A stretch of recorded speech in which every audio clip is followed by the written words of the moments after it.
Didn't you box in the military? Oh, played around a little bit. I did some amateur boxing before I went in, and I played around a little bit in what you used to call smokers, or the different divisions or regiments or squadrons and so forth. Put candidates up, and on the post we had monthly smokers. I boxed a few times at a lightweight class under 135 pounds. I had a very brilliant record, but it didn't really amount to anything, more like the military stuff.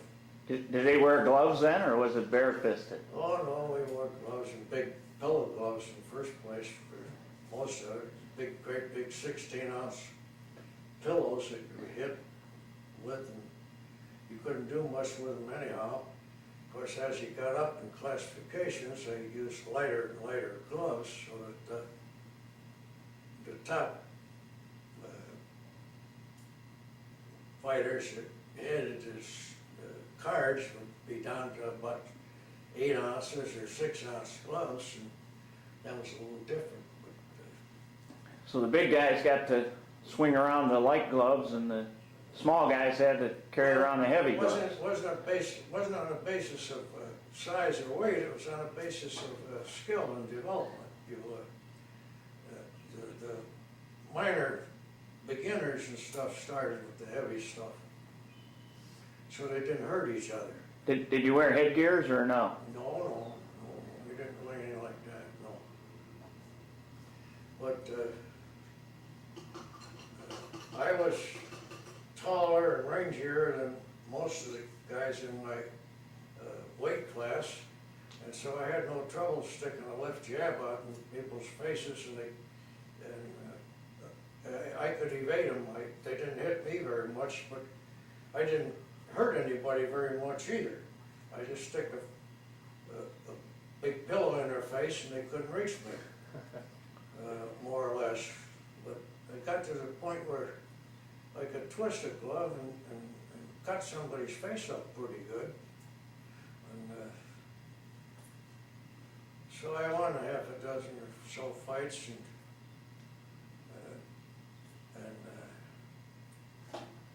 suddenly I met one guy who was a little Italian, about 6 inches shorter than I was, and shorter reach, and a chunkier type guy who was in my weight class, or barely, or a little over perhaps.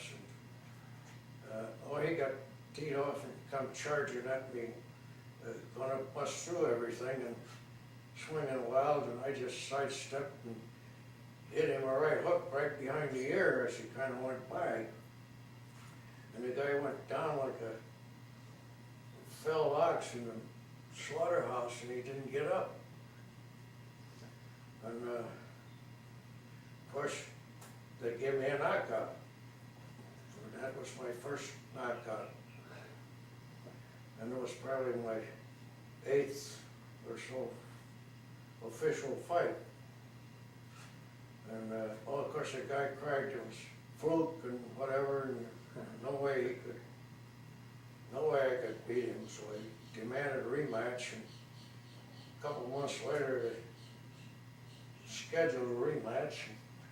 So I teased the guy and went around and poked a fist in his face 3 or 4 times and got him to make that charge again. I hit him with the same shot behind the ear with a hook, and he went down again.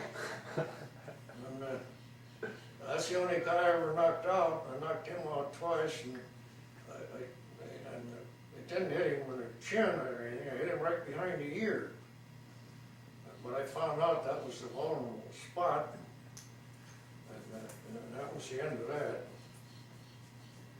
But they moved me up on the card, and I went over to Newport News then, to a big club where they had matching people against other bases, because I was at Langley, and of course in that area we had the naval base at Norfolk, and we had the artillery base at Fort Monroe and with Fort Eustis in there, and the military had a sort of a comparable to an intercollegiate affair where the boxers and stuff from different posts would meet each other. So they scheduled me over there, and that was another deal. So I got in there, and I think I won one fight or something. Then I got in there, I got a draw over there one time, and they gave us a bad time. This was supposed to be strictly amateur fighting. Of course, on the post smokers, we were amateur fighters too, but the winner in the original stuff on our post would get a $5 or $10 gold piece. It was not pay, it was prize, like a trophy. So when we went into Norfolk for the inter-base fighting, the finalists and the semifinalists, at least, I don't know what they did with the prelims, because I was booked for semifinalists to start with, and the winner was supposed to get a gold watch, which the watch was supposed to be valued at about $75. And of course the deal was, they would award the winner the watch in the ring after the fight when they gave the decision, and he was supposed to, they would buy the watch back from you when you got back in the dressing